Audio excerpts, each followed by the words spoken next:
Dana Hendrickson is the Director of Outreach and Advocacy for the Maryland Department of Veteran Affairs and wife of a military veteran. Welcome, Dana. Thanks for being with us. Thank you. Yeah, so it's clear why you're so passionate about connecting veterans with needed services. Tell us more. Sure. Well, first I would just like to say and bring greetings from Maryland Governor Larry Hogan and Lieutenant Governor Rutherford, as well as the Secretary of our department, George Owings. Thank you. And I think probably the reason I'm so passionate comes from two perspectives. One is being personally committed as a military spouse and just kind of living through the experience of serving as a spouse, seeing what my husband's experience was like and his transition.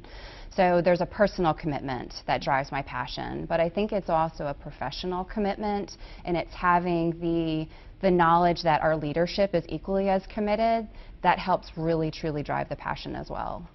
I've often wondered what it's like for wives and spouses of military members during their deployments. It's got to be incredibly difficult, and you're a mom as well.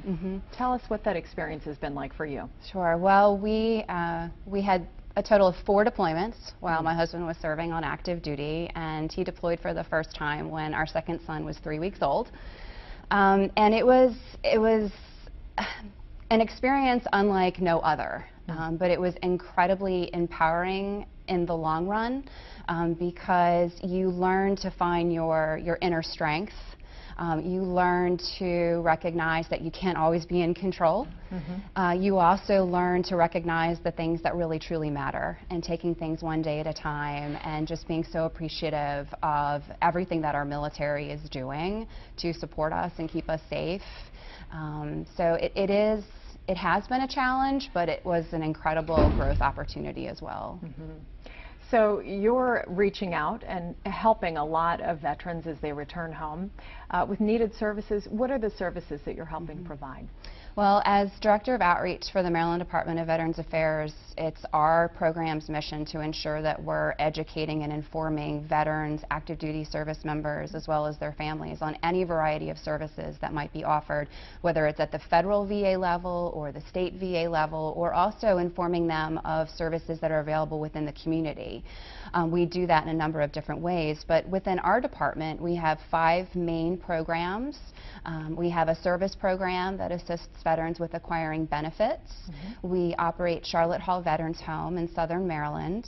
We also operate the 5 state veteran cemeteries and 3 memorials and the Maryland Veterans Trust. Within Outreach and Advocacy, we also manage a few initiatives, and one of which is one that we just launched on July 1st, Operation Hire Maryland, that speaks to our employer community, both public and private, and encouraging them to really take a look at what they're doing to attract and recruit and support veterans once they're in the civilian workplace. So we're working to help educate employers on best practices and helping to build a network so that they can learn from one another. There are a number of other programs that are offered at other state agencies. The Department of Health and Mental Hygiene has Maryland's Commitment to Veterans, which is a behavioral health initiative to assist veterans with acquiring services to address any mental health issues, substance abuse issues that might be presenting.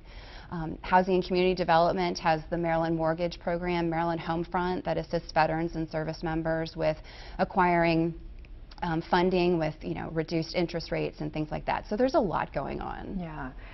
And what would you say is most common when it comes to problems that veterans face when they return? Clearly, PTSD is something we talk about all the time, and you mentioned services for that, but people are coming back and they're without a home. Yeah, I think that there are challenges that present. A military service member, whether they served 5 years, 10 years, or 30 years, they've become entrenched in a certain mindset, a certain culture. And when you separate or retire out of the military, you have to kind of leave that culture and transition into a new one, which can be a challenge. Having conversations with civilians, trying to get them to understand your experience. Many of our veterans are transitioning and they're doing just fine. But for those who do have, those challenges presenting themselves, housing can be a struggle if you're trying to manage finding a job or acquiring behavioral health services.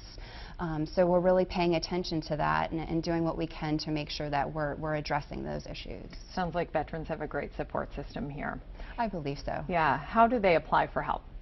Well, I would say, as the Director of Outreach for our department, they can simply pick up the phone and call our department. Right. There are a number of resources on our website that they can reach out to, whether it is federal resources or hotlines. It looks like we have the information on our screen. So yes, yes. Hopefully people will take advantage of that. And we thank you for everything you're doing and your husband as well. Thank you.